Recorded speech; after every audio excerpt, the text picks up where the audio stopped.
ہم کن حالات سے سفر کر رہے ہیں. پولیٹیکلی بھی ہم مشکل حالات سے گزر رہے ہیں. ایڈمنسٹریٹولی آپ کو پتہ ہی ہے کہ ان ٹرمز آف جو لا اینڈ آرڈر ہے ہمارے بچوں کو کیسے ستایا جاتا ہے. بہت سارے بچے ہمارے پہلے سے ہی بند تھے 2019 کے بعد, اور جو پہلگام میں واقعہ ہوا اس کے بعد اور بچوں کو اٹھایا گیا. پی ایس اے اپنی مرضی سے لگایا جاتا ہے, یو اے پی اپنی مرضی سے لگایا جاتا ہے. بہت سارے ہمارے جوان جو ابھی ہے ریاست سے باہر جیلوں میں ہے وداؤٹ ٹرائلس.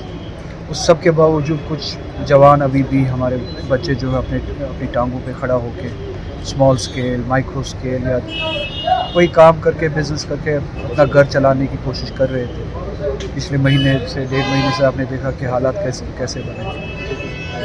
ٹورزم سے جو الائڈ سیکٹر ہے, ٹرانسپورٹیشن ہے, سروسز سیکٹر ہے, ہاسپٹیلٹی ہے, سب کچھ سفر کر رہا ہے. تو ان سب حالات میں آپ کو پتہ ہے کہ ڈپریشن, آپ کلیکٹیو ڈپریشن کہے یا ایک مشکل حالات کہے, جو بھی ہے جموں کشمیر کے لوگ اس سے گزر رہے ہیں. تو اس سب میں اگر کوئی اس طرح کے لوگ ہیں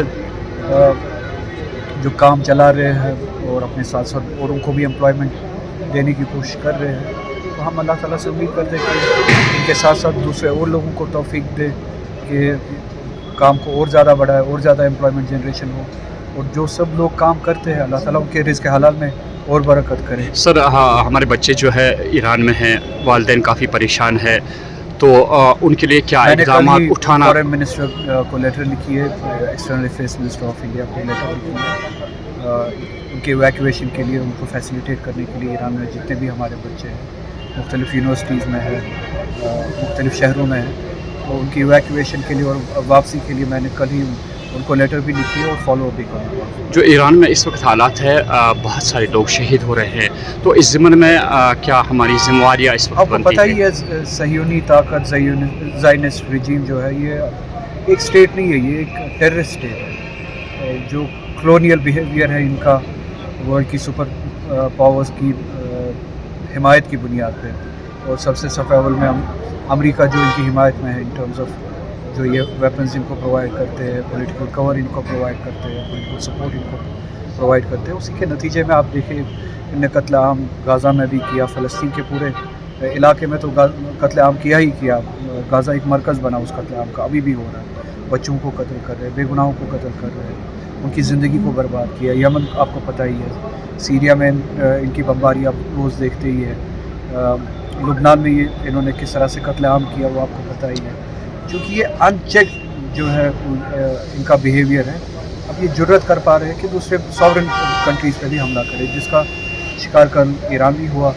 اور جس طرح سے میں نے کل بھی کہا تھا کہ ہر ملک کو اپنے دفاع کے لیے ہر کوئی قانون جو جائز حق ہے کہ وہ جواب دے. اسی طرح سے کل جس ملک پہ ایران پہ حملہ ہوا وہ بھی ان کے پاس بھی قانونی حق ہے کہ وہ اپنے ملک کے دفاع کے لیے اس طرح کی طاقتوں کے خلاف لڑے اور جواب دے, اور سبق آمیز جواب دے. اور آپ نے دیکھا ہوگا کہ کل سے شاید اس طرح کی ریئیکشنز دیکھنے کو مل رہی ہے.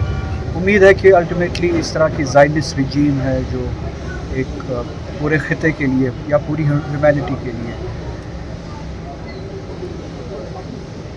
مشکلات کا ایک سینٹر ہے, اس کا کوئی علاج ہو, فلسطین کے لوگ بھی سکون سے پیسفلی رہ سکے, یہودی بھی پیسفلی رہ سکے, زائنزم جو ہے اس سے نجات ملے ہمیں, اور اس پورے مڈل ایسٹ کے ساتھ ساتھ پوری دنیا میں جو پیس اور پراسپیرٹی کے ساتھ لوگ رہ سکتے ہیں. سر میں نے کل رات کو ہی بات کی اور پھر لیٹر بھی لکھی external affairs minister of India کو, اور جہاں تک میری معلومات ہے انہیں ہیلپ لائن نمبرز بھی ہے جو کل سے شروع کیے ہیں وہاں پہ, اور شاید امید ہے کہ وہ سینسٹائز کریں گے تہران میں جو انڈین ایمبیسی ہے ان کو سینسٹائز کریں گے.